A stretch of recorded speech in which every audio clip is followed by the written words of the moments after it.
undefeated Thunderstud. Show him your deck.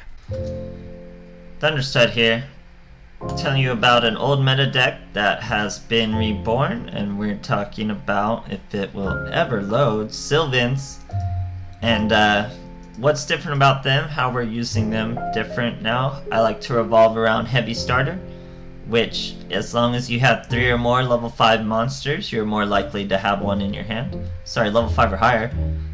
So we are using 2 Jinzo, 3 Guardioak, and Lotus Swain to meet the requirements for that spell. So let me shortly go over just the Sylvan archetype. It used to be very strong. It was hit with the ban list of, I think, a couple times. Cards like Rose Lover, cards like Marshleaf were. So you have Mushroom, which when he's flipped, you can send up to 5 cards from your graveyard. When as long as it's plants, it'll send it to your graveyard. So it won't send our Jinzo, it won't send our spell. It will send Carrot Weight, it will send Marshleaf. They usually have effects that go from the graveyard.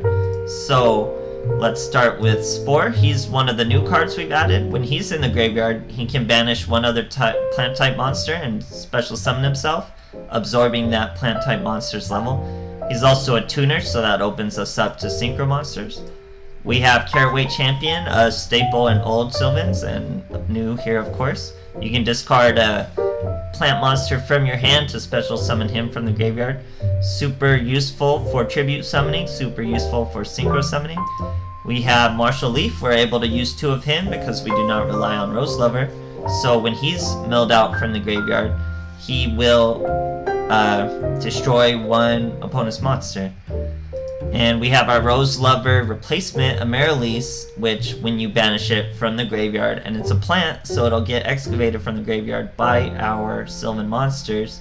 You banish him from the graveyard, you can normal summon one level 5 or higher, or any monster. You can normal summon any monster for 1 less tribute.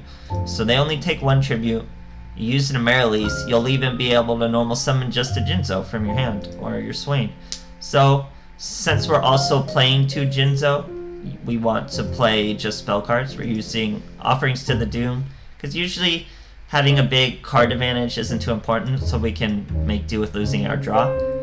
And Card Advance. Card Advance is a lovely, lovely tech for this kind of deck that revolves around Heavy Starter that has 6 level 5 or higher monsters in it. Card Advance lets you look at the top 5 cards in your deck and decide the order. And, oh, by the way, it also lets you normal summon for 1 less tribute. Or, no, sorry. It lets you normal summon a tribute monster in addition to your normal summon that turn. So, let's say we have Card Advance. We play Card Advance. We see the top 5 cards in our deck. We normal summon a Marshall Leaf. Mill 2 cards. We know exactly what 2 cards we're excavating. Do them perfectly. Use the second effect without doing anything special, just normal summon our Guardioak.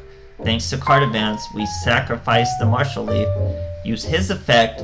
We still know what 3 cards are coming from Card Advance.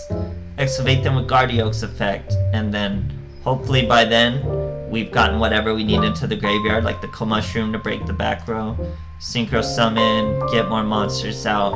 We can Offerings a person, a monster if we didn't get a Marshall Leaf. Tons to do with the deck. Fun to play with Heavy Starter. You don't really know what you're going to be synchro summoning because you have so many options to banish. So we have a pretty varied toolbox. But you're usually relying on your tributes, your Heavy Starter. Very fun deck. Pretty competent, pretty potent. I'd say it could get king of games. And very fun. I miss Sylvans low-key, but it was fun to go back to them. So I hope you guys enjoy. So here's a pretty quick replay just to show you why Jinzo's in the deck and how it locks stuff down. And just Card Advance. Card Advance is so useful and so strong. Not only for the synergy with the tribute summoning of this deck, but just letting you set up what you're excavating. It's perfect. So pretty standard hand.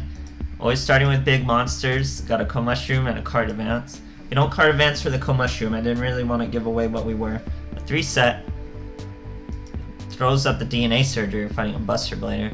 Throw up the Card Advance. Use our Mushroom. There's a delay, so he could have fused. Throw our Amaryllis, and 2 carrot champions. That's the best we could do. We had offerings coming up for what would have been a destroyer or so.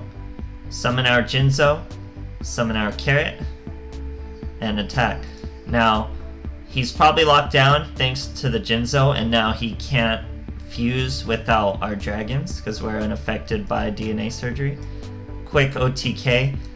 Let's say he had a monster and this wasn't an OTK. Let's say I had to get rid of this back row. I still had the option to summon the Guardioak. I only did 1 normal summon. As long as I was tribute summoning again, I could have tribute summoned the carrot weight champion, summoned the Guardioak, done a whole nother 3. I would have milled 2 spell cards because I knew they were there, but then we would have had 1. But let's say it wasn't 2 spell cards and it was 2 cold mushrooms. I could have came and got both those back rows and then attacked. But here, it didn't need that. Jinzo was enough to lock him down, and we just do a quick OTK. So pretty cool, pretty fun stuff.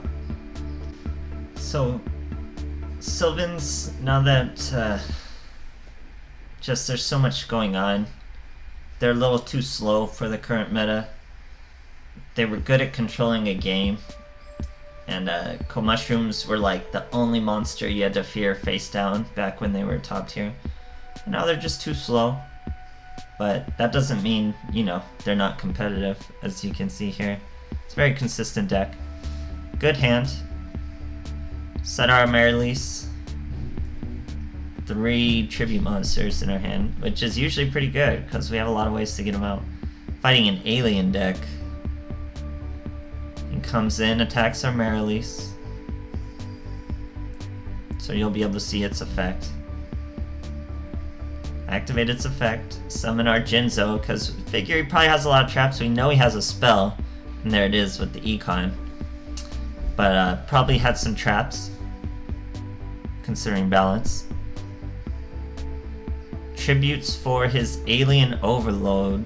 Probably a little overkill, probably a little greedy of him. He could have got over my Jinzo with just the warrior. Set our Mushroomo. He summons Alien Telepath. Correctly attacks with the Overlord first. Mill out 1 Marshleaf. Mill out 2 Marshleaf. Nothing, nothing, Spore. So, we get both his monsters with a very lucky double Marshleaf. Marshall Leaf. Kill both the monsters. Normal summon our carrot weight champion. He throws spell counters. Also another misplay by this guy. Because we're just going to use Spore. Banish a cold mushroom, bring him out. Synchro summon a level 7. We synchro summon our lightning warrior. He gets Canadian. So the match continues. Use our carrot weight. Get rid of a Guardioak. Come. Swing for a little bit of damage. So Lightning Warrior, whenever he destroys an opponent's monster, he inflicts 300 damage. Pretty random. It's just a level 7 I want to work in. It doesn't really revolve around the synchro summon, so it doesn't matter too much. He gets killed again. So it's been a lot of back and forth, but you can see how this deck is so resource efficient. Summon our Guardioak. Use his effects. Another carrot weight, another Guardioak, and a card advance to the bottom of the deck. So we got lucky at first, but now we're not really getting much. Summon our carrot weight. Attack with the carrot weight. He's gonna absorb the counters. Guardioak comes. Now this is a key play here. Mysterious Triangle, it's a super rare. It used to not see much play in Aliens, but it's what has brought Aliens back versus Ancient Gears. It's real useful versus Ancient Gears. So you destroy something with a counter on it, and then you special summon a monster. Now, I do not attack into his Alien Warrior and get counters on me because he's just going to be destroyed at the end of the turn. So you just don't attack, don't get the counters. Now he's not able to summon an Overlord, and you just swing and win. Pull a Spore after putting him back in the deck with the Guardioak. Throw a cold mushroom and kill the last face down. It was a brainwashing beam. So had we attacked and hit those counters, we would have got that on our Guardioak, we would have lost him. Just stunting, just flexing at this point to show you how strong the field can get. And yeah, Sylvans, they're still very consistent. What they're doing isn't strong. It's not the strongest combos out there, but it's consistent. It's cool. Jinzo's useful. Definitely check it out. So just another quick look at card advance and how fast it goes. Here we're most likely facing a Kawaki Miru, who has to go first. So this deck does well turn 1 and it goes pretty fast turn 2 when you get card advance. So he sets 1, passes. Here, card advance before anything else. Summon our Martial Leaf. Pull everything we need. There's Mushroom and Carrot Weight.